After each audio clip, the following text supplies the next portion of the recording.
por el número 1 y candidato a la alcaldía de Villatorre, Sebastián López Mateo.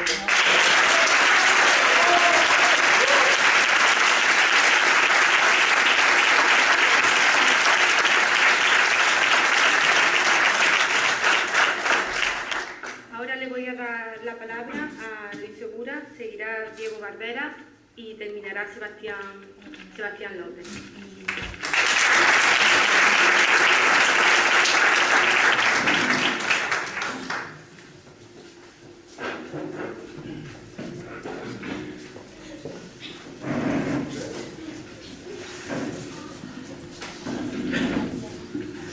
Amigos y amigas de Villatorre, cada vez que vengo a Villatorre me voy contento porque tengo muchos amigos en este pueblo y siempre me vienen a la cabeza muchísimos recuerdos. Allá por el año 68, cuando vine por primera vez, porque coincidí con algunos amigos en el Instituto de Jaén. Hablo del año 68, que conocí a Pedro Serrano y a toda su familia. Mirad, está aquí el coordinador general y además este es un acto vuestro, donde el candidato a la alcaldía, Sebastián, debe tener, digamos, el peso mayor de la palabra. Esta tarde yo, permitidme no más de 5 minutos para decir algunas ideas que en nombre de la Dirección Provincial de Izquierda Unida quiero decir, ¿no? En primer lugar, celebramos estas elecciones el día 22 de mayo en un contexto donde España entera está en una situación de crisis de las más profundas que ha habido, que se recuerda en los últimos 100 años. Una crisis muy grave. Y además no es una crisis ya de todo el mundo. Hay países grandes como China, Brasil, Rusia o otros países, la India, que no están en crisis, están creciendo al 8 al 9% de su Producto Interior Bruto, o países como Alemania, que ya está creciendo al 3,5%. Y además los indicadores de otros países que sí han estado en crisis ya quisiéramos tenerlos, ¿no? El salario mínimo en España está en 620 euros y en Francia está en 1.300, por poner un ejemplo. O la media europea del paro no está más allá del 9% y en España está en el 20%. Por lo tanto, la crisis de España tiene un plus, algo que es más grave que los países, no digo ya del mundo, sino incluso de la Unión Europea. Pero es que además vivimos en una provincia donde esa crisis es especialmente grave. Y no es porque los de Izquierda Unida queramos ser agoreros, sino porque no hay realidad que se pueda cambiar si no se conoce. Y nosotros queremos, como ya sabéis, que nuestras reuniones sean reuniones formativas. No venimos aquí a dar voces, sino simplemente a dar datos y a hablar con respeto a la ciudadanía, para que todas las personas piensen en función de esos datos, los comprueben y si tienen a bien apoyen a esta organización, que yo creo que ahora hay motivos y razones suficientes para hacerlo. Pero decía que Jaén, dentro de esa situación de crisis, está especialmente mal. Jaén es la provincia, datos oficiales, no de Izquierda Unida, ¿no? Ya están aquí estos de Izquierda Unida siendo negativos. No, datos oficiales, datos de la Fundación de Cajas de Ahorro, que se han dado a conocer hace un mes.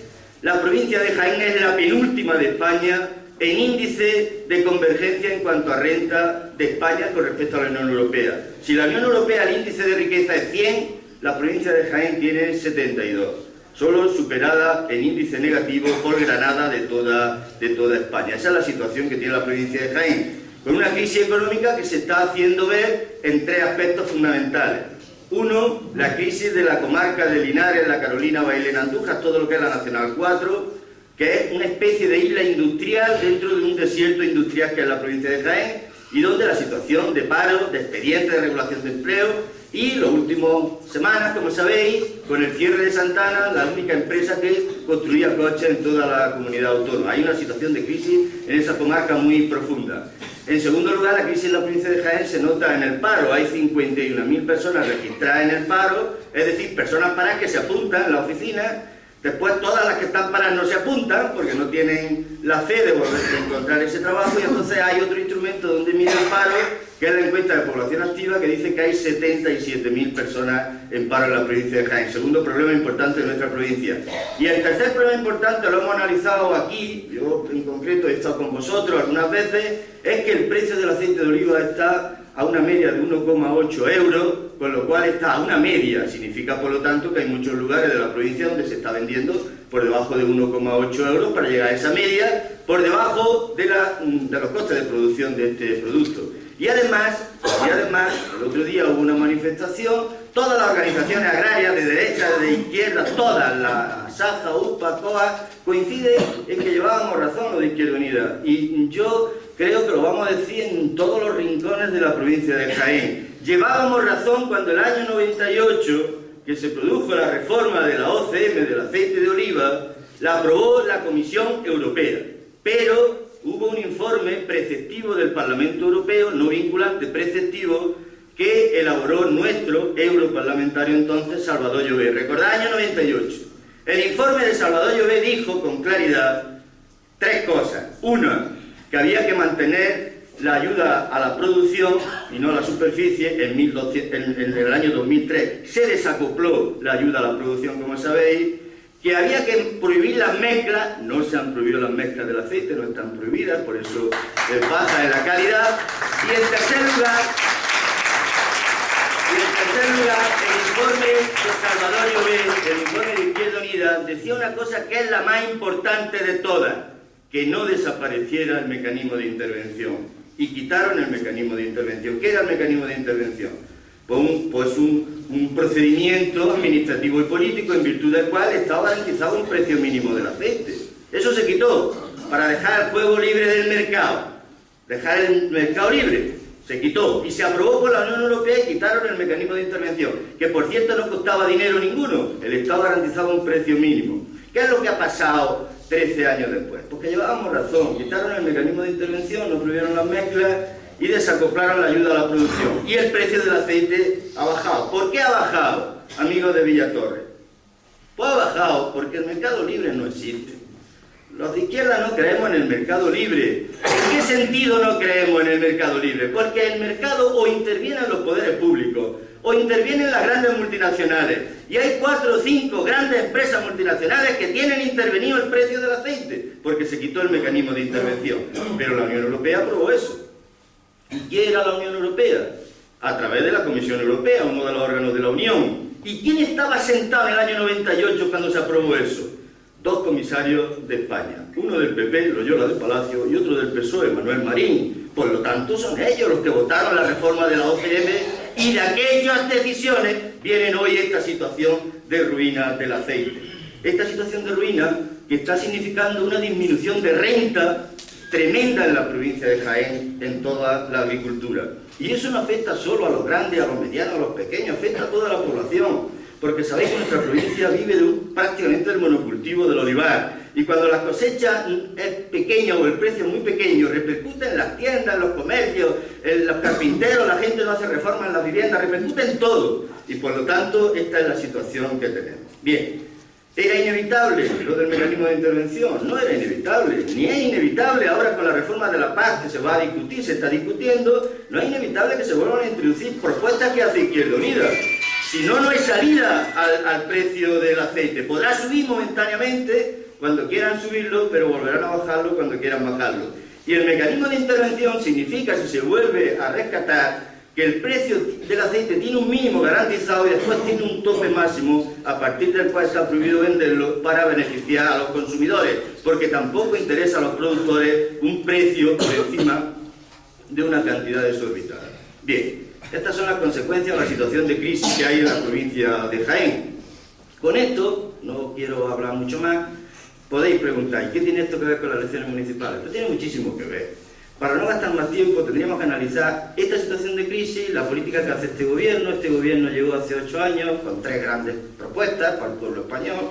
Una es defensa de los intereses de los trabajadores, ya veis la defensa de los intereses de los trabajadores, con una reforma laboral que abarata los costes laborales, con una disminución de las pensiones, etcétera, etcétera. No quiero cansaros más.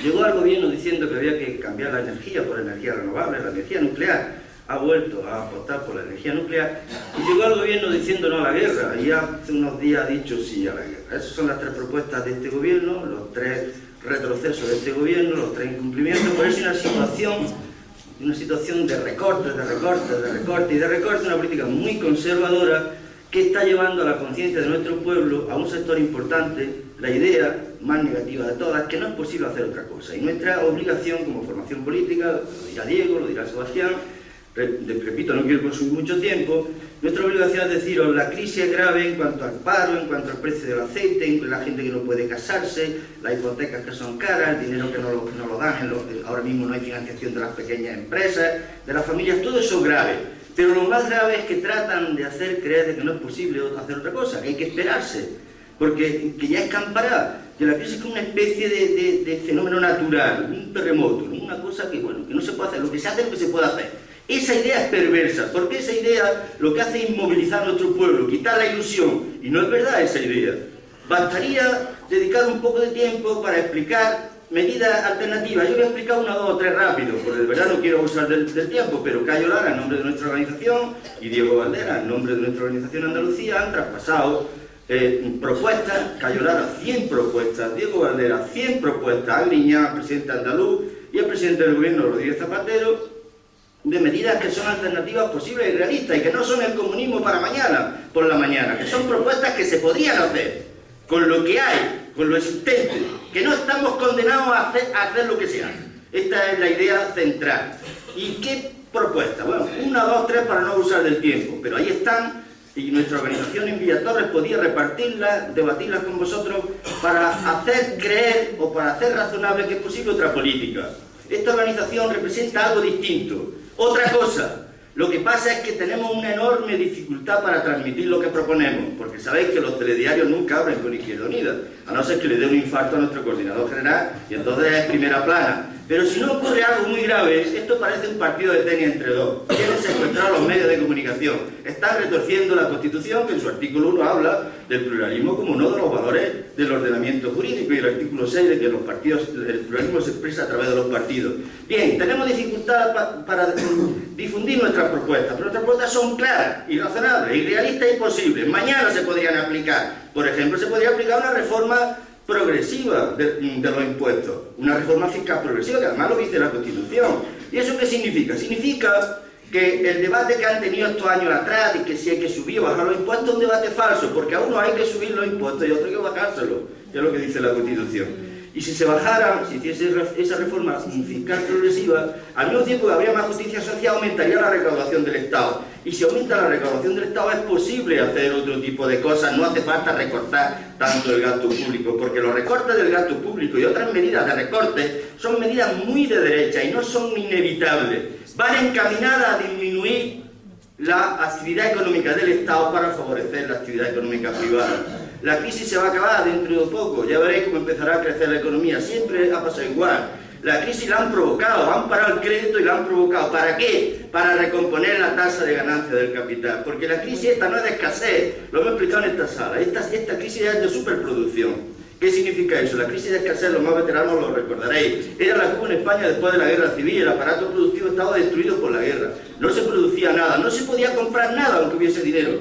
Esa era una crisis de escasez, y los años 40 fueron años durísimos de escasez. Pero esta crisis no es de escasez, esta es de superproducción. Los agricultores de Motril tienen que tirar los pepinos porque se los pagan a 9 céntimos, y los coches tienen que incentivarlos para venderlos. Y hay 1 millón de viviendas vacías, nuevas, que no se pueden vender. Esta no es una crisis de escasez, esta es una crisis de superproducción, que significa que con los salarios que pagan y las pensiones que pagan, la gente no puede consumir todo lo que se produce para mantener el beneficio. Por lo tanto, lo que hacen es cortan el grifo del crédito, que es como la sangre en el cuerpo humano, ¿verdad? El sistema financiero, el sistema económico es como la sangre en el cuerpo humano. Provocan una crisis hasta que recompongan la tasa de ganancia. Y cuando recompongan una tasa de ganancia volverán a invertir y a fomentar la actividad económica. Pero tendrán una clase obrera más precaria, más barata, tendrán unas pensiones más recortadas, con lo cual la gente tendrá depósitos privados de pensiones, es decir, engordarán la actividad privada en detrimento de la actividad pública. Esto es lo que va a pasar. Y, bueno, decía yo las medidas, por ejemplo, la que he dicho, reforma fiscal. Quitaron el impuesto de patrimonio. Este gobierno, que ingresaban 2.200 millones todos los años, el Estado por el impuesto de patrimonio, lo han quitado. Es que no le haría falta al Estado 2.200 millones cada año más.